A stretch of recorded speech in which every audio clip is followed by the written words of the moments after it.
শীতের সকালে কাজান শহরের সুউচ্চ একাধিক ভবনে এমন নাটকীয় ড্রোন হামলা অবাক করে দেয় ক্রেমলিনকে। রুশ আকাশ প্রতিরক্ষা ফাঁকি দিয়ে শনিবার চোখের সামনে এমন হামলা।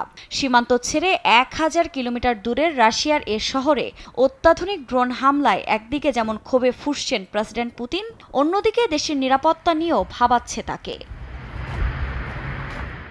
এসব ঘটনায় বরাবরের মতো পশ্চিমাদেরই দুষলেন রুশ প্রেসিডেন্ট।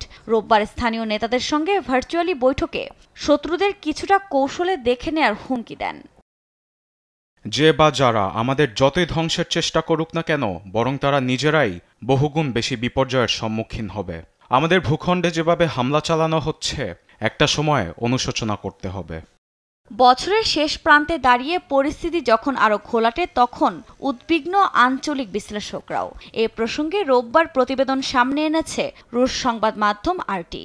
ওয়াশিংটন ভিত্তিক থিঙ্ক ট্যাঙ্কারের বিশ্লেষক ড্যানিয়েল ডেভিসের মতে, রুশ ভূখণ্ডে 9/11 স্টাইলে হামলা চালিয়ে প্রেসিডেন্ট জেলেনস্কি নিজের কবর খুঁড়েছেন। আর কাজানে ড্রোন হামলাকে যুক্তরাষ্ট্রের বিরুদ্ধে 9/11-এর সন্ত্রাসী হামলার সঙ্গে তুলনা করেন। এভাবে রাশিয়াকে শান্তির আলোচনার টেবিলে আনার সম্ভব নয় উল্লেখ করে কিয়েভের এমন ধারণাকে কল্পকাহিনী মনে করেন তিনি। বিপরীতে আসছে বছরে আরও আগ্রাসী হয়ে উঠতে পারে রাশিয়া।